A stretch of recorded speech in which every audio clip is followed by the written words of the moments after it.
అల్లరి నరేష్ అంటే అందరికీ ఒకప్పుడు కామెడీ చిత్రాలే గుర్తుకు వచ్చేవి. కానీ ఇప్పుడు అల్లరి నరేష్ అన్ని రకాల పాత్రలు పోషిస్తూ ఆడియన్స్ని మెప్పిస్తున్నారు.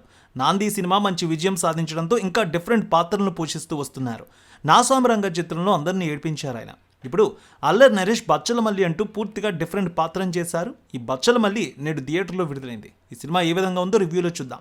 స్టోరీ వైజ్ చూస్తే బచ్చలమల్లి అల్లరి నరేష్ చిన్నప్పటి నుంచి బాగా చురుకైన వాడు. తండ్రి గర్వపడేలా 10వ తరగతి పరీక్షల్లో ఉత్తీర్ణుడవుతాడు. తండ్రి అంటే ఎంతో మమకారం, కానీ ఆయన తీసుకున్న ఓ నిర్ణయం మళ్ళీ మనసుని గాయపరుస్తుంది.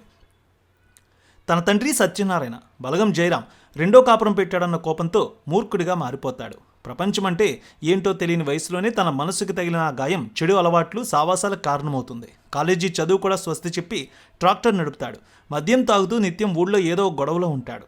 మూర్ఖుడిగా మారిపోతాడు. అప్పుడే అతని జీవితంలోకి కావేరి, అమృత అయ్యర్ వస్తుంది. ఆమెతో ప్రేమలో పడ్డాక మళ్ళీ తీసుకున్న నిర్ణయాలేమిటి? మూర్ఖత్వం నుంచి బయటపడ్డా లేదా అసలు తండ్రితో ఉన్న సమస్యలేమిటి? కావేరితో ప్రేమ కథ సుఖాంతమైందా? ఈ విషయాలు తెలియాలంటే వెండితెరపై సినిమా చూడాల్సిందే. తన కోపమే తన శత్రువు అని అంటూ ఉంటారు. మూర్ఖత్వంతో కళ్ళు మూసుకుపోయిన వాడికి మంచి ఏదో చెడోదో అన్నది తెలియదు. ఎవరైనా చెప్పినా కూడా వినరు. అసలు తెలుసుకునే ప్రయత్నం చేయరు. జీవితం అంతా చేజారిపోయిన తర్వాత, అందరినీ కోల్పోయిన తర్వాత కానీ తత్వం బోధపడదు. ఇదే పాయింట్ను బచ్చలమల్లి కథతో దర్శకుడు సుబ్బు అద్భుతంగా చెప్పారు. ఎవరినైనా సరే వదిలించుకోవడం తేలిక, కానీ బంధాన్ని నిలుపుకోవడం కష్టమని చెప్పే ప్రయత్నం చేశారు సినిమాలో. ఇక కొన్ని తప్పుల్ని సరిదిద్దుకోగలం, కొన్ని తప్పుల్ని మాత్రం సరిదిద్దుకునేందుకు వీలుండదు. అలాంటి తప్పుల్ని చేసి బచ్చలమల్లి తన జీవితాన్ని, తన చుట్టూ ఉన్న వారి జీవితాన్ని ఎలా నాశనం చేశాడనేది అద్భుతంగా చూపించారు. నిజానికి మూర్ఖత్వంతో కూడిన హీరో క్యారెక్టరైజేషన్ తోడు గన్నీ సంచుల వ్యాపార నేపథ్యం, తండ్రి నిర్లక్ష్యానికి గురైన అన్న, అవమానంతో రగిలిపోయే తమ్ముడు, ఇలా ఓ మంచి కుటుంబ కథ ఇందులో ఉంది. సో దర్శకుడు 2004లో కథను మొదలుపెట్టి 80-90 దశకాల్లోకి తీసుకువెళ్తాడు. 3 పార్శ్వాలుగా కథ సాగుతుంది. గందరగోళం ఏమీ అనిపించదు. విరామ సన్నివేశాల్లో కనిపించే కొత్త పాత్ర, దాని నేపథ్యం మాత్రం సినిమాకి ఓ మంచి మలుపు ఇచ్చింది. బచ్చలమల్లి పాత్రలో అల్లరి నరేష్ అద్భుతంగా చేశారు. పరకాయ ప్రవేశమే అని చెప్పాలి. ఆయన నటన సినిమాకి ప్రధాన బలమైంది. ఇక గాలి సీను తరహాలో గుర్తుండిపోయే పాత్ర.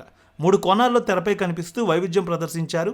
డైలాగ్ డెలివరీ కూడా చాలా ప్రత్యేకంగా ఉంది. కావేరి పాత్రలో అమృత అయ్యర్ అమాయకంగా కనిపిస్తూ మంచి నటన చేసింది. రావు రమేష్ పాత్ర సినిమాకి కీలకం. పెళ్లి చూపుల్లో భాగంగా వచ్చే సన్నివేశాల్లో అల్లరి నరేష్కి, రావు రమేష్కి మధ్య సన్నివేశాలు చాలా ఆకట్టుకుంటాయి. పతాక సన్నివేశాల్లో ఆయన నటన ఆకట్టుకుంది.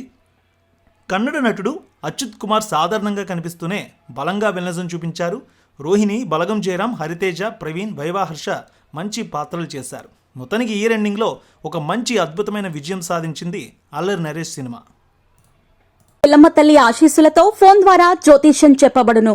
గురూజీ శ్రీనివాసరాజు జ్యోతిష్యంలో అపారమైన అనుభవం ఉన్న గురువు గారు మీకు ఏ సమస్య ఉన్నా పరిష్కారం చూపుతారు. ప్రేమ, పెళ్లి, విదేశీయానం, ఆరోగ్య సమస్యలు, ఆర్థిక ఇబ్బందులు, వాస్తు, దాంపత్య సమస్యలు, కుటుంబ కలహాలు, వ్యాపార సమస్యలు, ఇలా అన్నింటికీ పరిష్కారం చూపబడును. మీరు ఫోన్ ద్వారా లేదా వాట్సాప్ ద్వారా గురూజీని కాంటాక్ట్ అవ్వచ్చు. మీ డేట్ ఆఫ్ బర్త్, మీ ఫోటో బట్టి జ్యోతిష్యం చెప్పబడును. మీరు ఎక్కడెక్కడో జ్యోతిష్యం చేపించుకొని నిరాశలో ఉన్నారా? ఒకసారి ఈ గురువు గారిని సంప్రదించండి. మీ సమస్యకు పరిష్కారం పొందండి. Cell number 7098888511